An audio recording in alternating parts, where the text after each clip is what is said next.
to welcome our students that have come down to join us today. It is a privilege and an honor to have Senator Gudger here with us at Hamilton High School. I can tell you from personal experience, he has been a great friend to Hamilton and Hamilton High School over the years. And so when we were offered the opportunity to have Senator Gudger come, I jumped at the opportunity, and I want to thank Dr. Sutton and the board for allowing us to host this. And at this time, I'm going to, well, let me just say this. If you are here, you're one of mine, one of my students, and you are 18, and you have not yet registered to vote, I can't think of a better day than for you to go up to the courthouse this afternoon when we get finished here and register to vote. That is one of the most awesome freedoms that we have in our country, is the right to elect our leaders, okay? And it's only a right, and it's only great if we actually participate and do that, okay, in the election process. So that's something that a lot of men and women have done to keep that right for you. They've shed their blood on foreign battlefields to let us allow us to have that right. So I would encourage you, all my kids, to make sure that you're getting out and registering to vote and you are participating in our elections. Okay? You got that? You sure? All right, let's do it one more time. We're good? There we go. All right, at this time I'd like to ask Dr. Patrick Sutton to come up.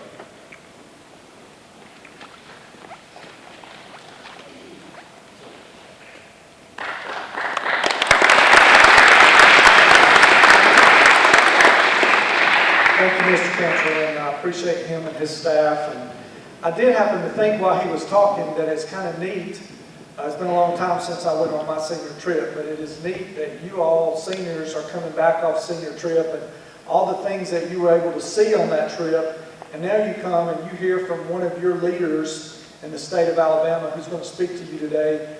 And so it does give you that reminder of how important it is that you participate in the process of electing leaders. It is a cherished right and a privilege, and I just encourage you to not only take advantage of that, but do your homework.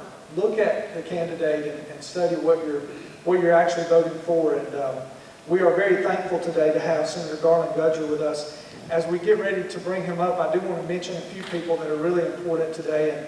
And if I leave anybody out, somebody flag me down. I think I've got everybody, but we've got some really important folks.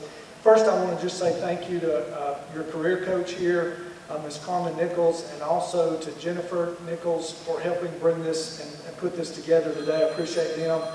The members of the Marion County Commission, and Keith Nichols from District 1, I think he's the one that actually communicated with Senator Gudger and brought him here today, and we appreciate that. And Mayor Tammy Williams, and I don't know for sure if there are any city council members here or not, but if there are, we appreciate them. Her support and her work for the city of Hamilton.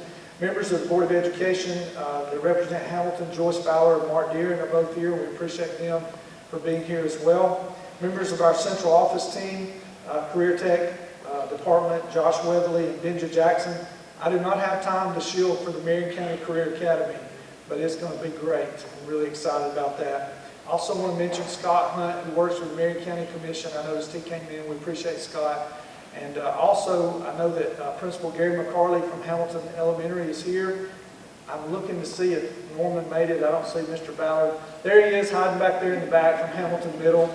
And I mentioned Mr. Cantrell's staff, and I know Assistant Principal Humphreys and some other folks are here with them as well. I also want to make sure and mention Police Chief Jordan Carter. We appreciate him and all the work that he does, and being here today as well. Members of Senator Gudger's staff, and I notice Hilda Smith is here, and I don't know what all she does, but I know she does a lot in working around the school district and in the county, and also Brittany Bells, who is here today with Senator Gudger. He's got some security with him as well, and we appreciate him today. So if I left anybody out, please forgive me for doing that. Most importantly, though, I do want to welcome Senator Garlan Gudger. If you do not know exactly what he does, he is the Senate Pro Tem for the state of Alabama in the Alabama Senate. He has a long history of service to community and to the state, starting out as a city council member. At least that's what I know about 2004. When we visited Coleman recently, let me say this, I was just overwhelmed at listening to members of his community talk about the work that they have done together with his leadership in bringing Coleman to where they are. And then he turned around and made all of that accessible to our people from Marion County, brought us to Coleman. A lot of you were there, shared information with us, because he not only has a history of service, but he really wants to help. He really wants to help his district and our community as well, communities across our... How is everyone? I saw that the superintendent had to say it 3 times to get a rise out of y'all. So how are y'all doing? Y'all good? One more time. Y'all good? All right. We appreciate y'all allowing me to come and talk, guys. It's always kind of, when I was your age, having somebody come and speak in the gym, and it was an elected official, they're like, what is this all about anyway? So I'm going to go ahead and tell you so we can have a little bit of fun while we talk, but you'll understand why we're all here, okay? So part of this is about leadership, about youth leadership, and about where this community can be going because of you. And sometimes you're like, well, I'm young. I can't be an elected official as of right now. I can't be, the important groups that's making decisions for your communities. You can in your own realm. What makes a difference is when you make a difference and you know you want to make a difference in the environment in which you live in, right? So I can't come back to your high school and go to your classes. I can't go to basketball practice afterwards and be with a group of guys or the group of girls or softball or swim team or whatever it might be because I'm not your age. The thing about it is that being your age, you can still be a leader where you are sitting in that seat today. The one thing that has been interesting to me to find is when young people want to do something that's bigger than themselves. And have you ever been at home at night, you're turning the lights out to go to bed, you put your head on the pillow, and you just feel at times, I'm made for something bigger than just going through life day to day, right? There's something more out there. There's something that I can do to change this world for a better place, because no matter if you're in an environment that's negative, it might be your home life, it might be finances, it might be somebody bullying, but you don't want that. Reality is God made us to be people, to be positive, to have tracks of mind that are going in the right direction and helping other people. And that's what you can do from where you're sitting right now. God made each and every one of you specific. And I remember being in high school and sitting on those bleachers right there. And I was listening to different people, but I felt a little uneasy, and let me tell you why. This is my story. I felt a little awkward because I just wasn't as cool as the kid to the right of me. I played all the sports, but I wasn't the All-American, right? And I wanted to be them. It's like I was almost that close to really being something, but I was never there. And then why did I feel that way? And I started getting a little bit older, and I realized the reason that God put that inside of me, and I had that feeling that I wanted to do something bigger, but I wasn't almost there, is because God didn't intend for me to be in that particular field. He wanted me to be in another field as I got older, which is elected official, to help the whole state of Alabama. Did I want that field when I first started going through school? No, I didn't even know I needed it. But I knew there was something inside of me that made me feel like I could do something bigger. Chances are you have that same feeling inside of you. God made you to have attributes, characteristics that are different than anybody else in this room or in this world. He gave you a gift to be who you are. And if you figure out what those gifts are and enhance those gifts, then you will go down the path that God wants you to go down, and you will make sure and you feel within inside that you're being fulfilled by using those gifts to the benefit of everybody around you. And so let me say that again. When you get gifts that God gave you in characteristics, and you use those to the benefit of others, not to yourself, then that is how, in the end, you will be fulfilled. So when people talk, just like everybody on these first couple rows that have been elected that are helping this community to be the best it possibly can be, they're doing something with the skill set that God gave them as adults to make your community better. I hope everyone in this room continues to understand how important these elected officials are and the pillars of strength of the volunteers that this community has, because without them, we would be in trouble. The question is, will you be a leader as you move through your life, as you move forward for this community? Now, I'm not going to say that you're going to be here your whole life. Chances are a lot of you are going to the military, going to work, going to a 4-year college, 2-year college. That is wonderful. But in the end, you're who you are because of the things that you've gone through. You've probably been through some bad stuff, and everybody does. You've probably been through some really good stuff that made you happy and made you smile. That's good. But let's say that you do that and you get an unbelievable job somewhere in, I don't know, we're going to make up something, Dallas, Texas. You make $1 million.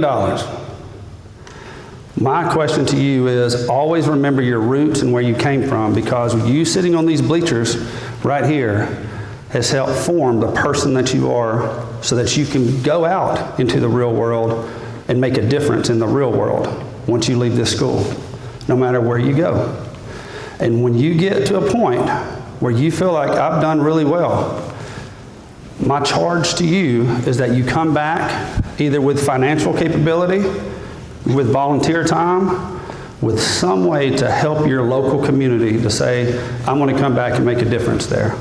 But that's something I think all of us should be doing as we move forward. There's a quote that I have. I'm going to move this over real quick, Superintendent.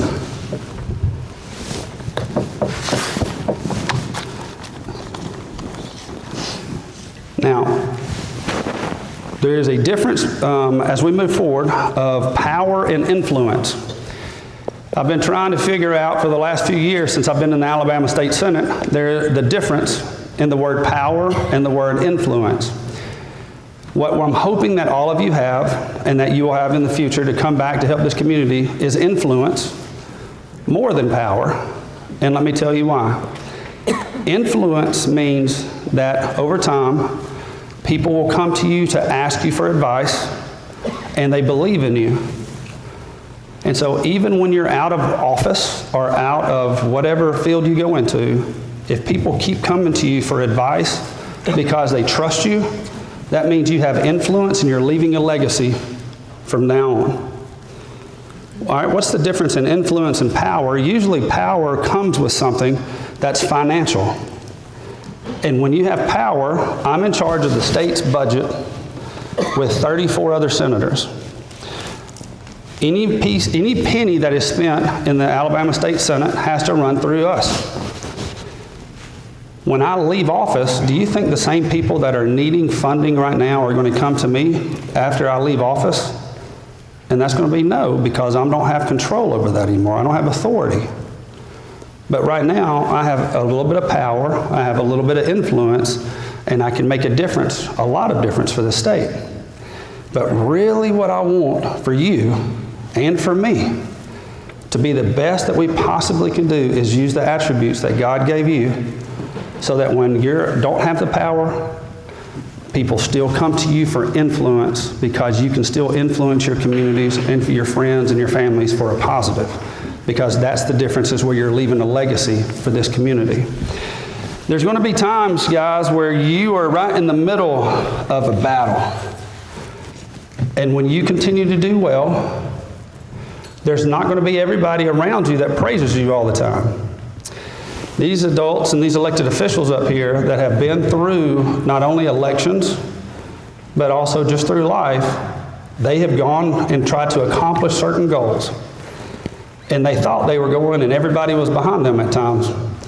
But there's times where there's people that are against them. And it doesn't make any sense, because they're trying to do what's right for this community. But there's always some naysayers. And if all you have to do is just get on Facebook and you can see the naysayers, right? And then from that, even as adults, those don't stop. But I saw a quote the other night that I thought was great. So as you figure out what your goals are, where you are right now, where you want to go in the future, and you find the steps to get to that path, when those people start jumping out and being negative to you, and that quote says, one of your biggest assets is how you handle people that mishandle you. Again, I'm going to read that again. How you handle people that mishandle you. Revenge is easy. Anyone can clap back, but the real strength is rising above all of the chatter.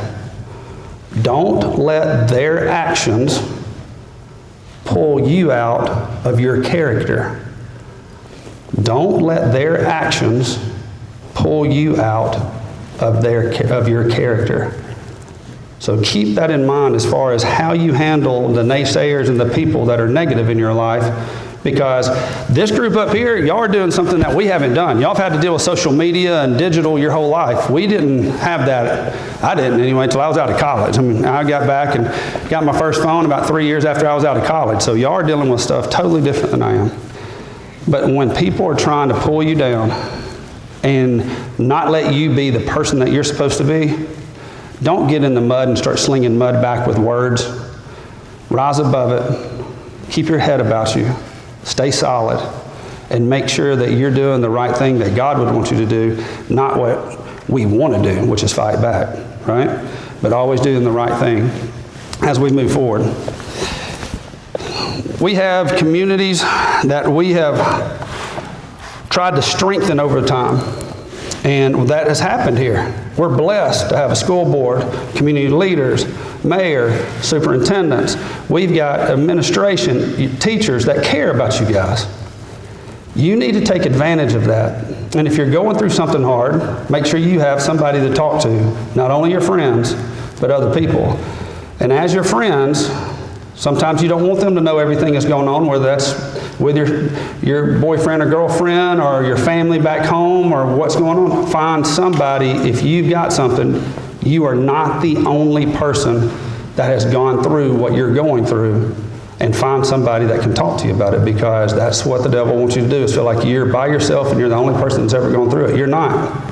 You can do anything that you set your mind to. Building communities talks about engaging in life, ladies and gentlemen. And part of what we have to do is to take off what I call the headphones or the earbuds and set your phone down and engage with conversation. Engage with the personality of your friends, of your family. Learn about somebody that's different than you. Find somebody that you haven't talked to in school because you don't think that you have anything related to them, and sit with them next at school lunch, and ask them a question about themselves. If you want to be the best rounded person that you can be, you want to talk to everybody that is different than you, that is alike you, and that you can learn from, because you can learn from everyone. It doesn't matter how smart you are. It doesn't matter if you don't feel like you're smart. You can still learn from everyone in the room if you take the time to go do that and get to meet them. It's about being a better human being. It's about having the decency to take care of your neighbors and your friends. The greatest thing in the world is when people come into the State House. We have 35 senators that I'm in charge of. We have 105 House members that the Speaker of the House is in charge of. And there's 140 people that have to have the majority to agree on something before a law becomes law, right? Or the budget passes. Trying to get all of those people to agree on something is tough, because something that might help this district right here that I'm 100% for might have negative connotations and consequences on somewhere else in South Alabama that I've never thought about before. So instead of just trying to say, hey, we're doing this because I have the power to do it, I sit down with whoever that might be, whether that's across the aisle in the Democrats or not, and say, tell me how this affects you and tell me how we can make this a win-win. And by the end of a conversation, it opens my mind to realize not everybody has all the answers, and just because it's perfect for this district might be horrible for South Alabama in a particular district. And how do we work together on that? And just because people disagree with me at times doesn't mean that I'm upset with them. That means they have a difference of opinion. You have a personality that is unparalleled to anybody else in the world that God gave you. because you disagree with somebody does not mean that y'all should be enemies. That means that you need to find out who they are, how you work with them, and how you come together. And again, if you really want to be a leader, to find out how you can be the best rounded leader in your environment that you're in right now, talk to people that aren't like you. Find out what makes them tick. Find out why they think the way they do. And as you do that over time, you're going to be the one that benefits from that, because you're going to be learning as well as you're teaching the other person. Things that happen to you in your life are tough, but they don't define you. It doesn't matter what's happened and how bad it was in your life. If you can think of something that is an instant that was an issue, that does not define you. You're defined by Jesus Christ and your relationship with Him. But you are not defined by an incident that happened negatively, whether you deserved it or whether you didn't deserve it. And chances are you didn't. But that's not who you are, and you don't ever need to think that's who you are. You have the power, you have the strength, you have the will from within to achieve any of your goals, guys. Whatever that might be, your wildest dreams can come true if you believe. I was blessed to have a mother that loved on me every day. My father was a good, huge, strong brute of a man, but he was really, really, really tough on me. And I didn't understand growing up why he just verbally abused me all the time, but he did. And during my time of growing up, I have now realized that all the verbal abuse that I went through growing up and the tough times of him making me cry and making me feel like I wasn't anybody was only getting me ready for where I am today. Dealing with the stress and the pressure of the whole state of Alabama on these shoulders. I don't ask God to lighten my load, I ask God to broaden my shoulders to handle that load. And whatever you're going through right now, no matter how bad it is, there is a learning opportunity in front of you of why you're going through it. So again, don't ever think that you're by yourself. Know that there's a reason that you're going through whatever you're going through. And know that you've got people here, especially the people here and your leaders right there in that lobby, that want to help in any way they possibly can to make your life the best that it can be. Again, my charge to all of you guys is once you get out in the real world, you come back and make this community better. We can't do it on our own. And I've always been a sports guy. I played football at Stanford University, was asked to come on in Auburn, and I told them no just to finish up school because I was late on my academics because I'd been playing ball. And in the end, I learned about teamwork. When you think that you can do something by yourself and accomplish something big, that is not true. And you need to remember, you're the one that has to work. You're the one that has to push to go do it and stay focused. But when you get people on your team to help you, it's like God is breathing a nice breeze and wind on your back and pushing you in that same direction. I can do a lot of stuff at the state government, right, with my position. But if I had all of these people right here on these first couple rows behind me, think how much we could do for this whole community. And that's what you have to think of as saying, we're going to make a team, and our team is going to be going in the right direction together. It's never about me or I, it's about us and we.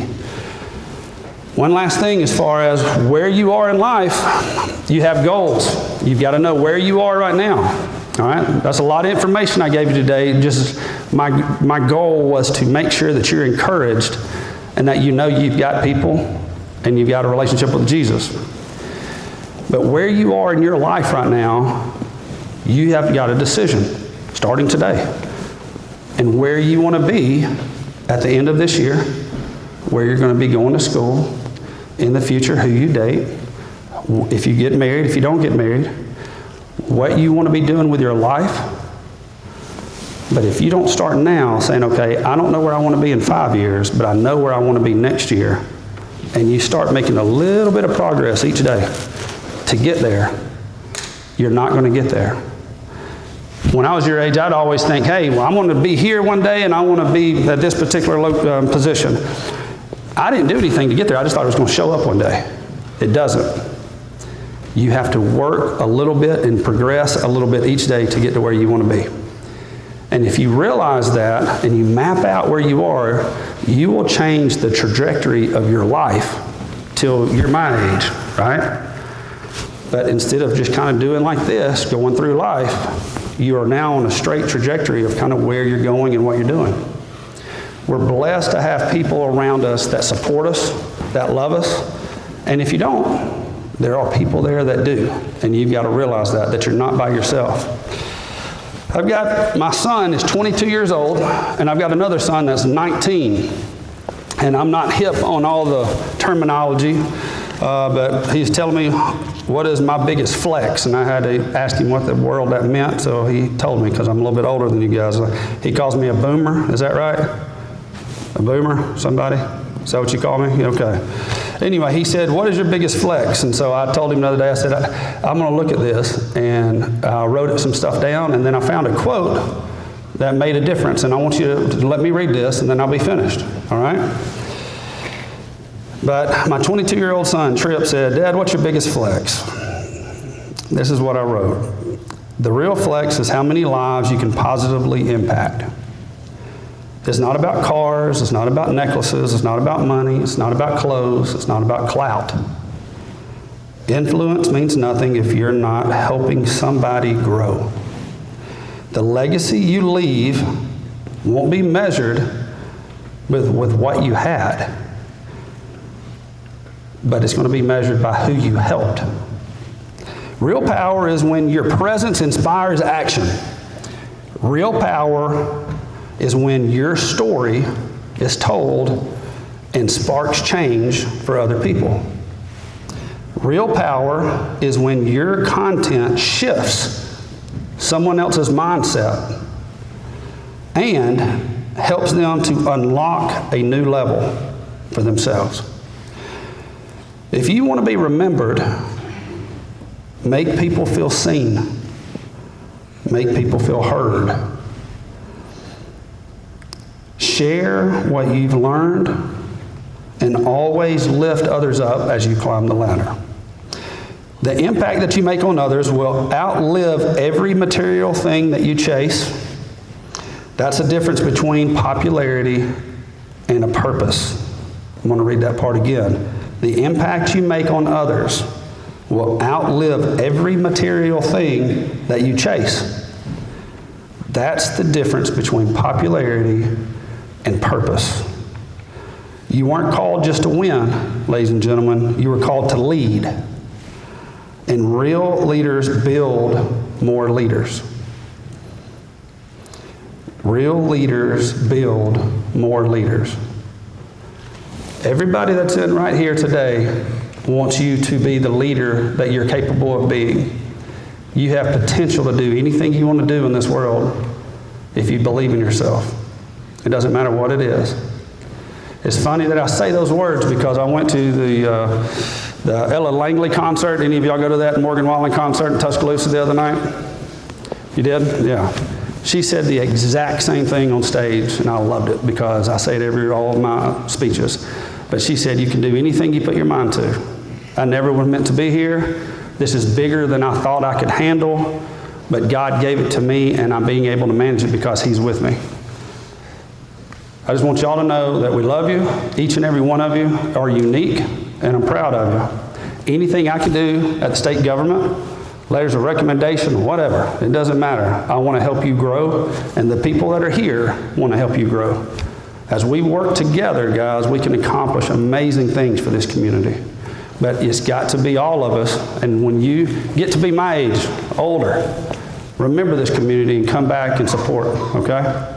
Having said that, I want to say thank you to everybody that is up here that has allowed me to be part of this today and also part of the life over here in Marion County. Let me tell you, man, Marion County is special.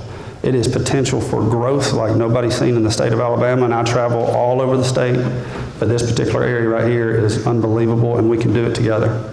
I want to say thank you for allowing me to come talk to y'all. Hopefully I didn't bore y'all too much, but I did get you out of class for a little while, so that's always a positive. But thank y'all for allowing me to come over here, and anything I can ever do for you guys, y'all let me know. And he was right. You can't complain and be upset about people that are elected officials, your locals or at the state or the federal, if you don't vote. That's the only duty that you have, is to be able to vote. You don't have to vote for me. If you don't like me, I'm not asking you to. But I do think you have to vote to make sure you understand that if you're not making a change and casting your vote, you don't need to be complaining. So help me support you guys and these people that are here supporting y'all. So thanks again for having me today. I appreciate you giving me the time, and thank y'all for allowing me to be here so much. Thank y'all so much.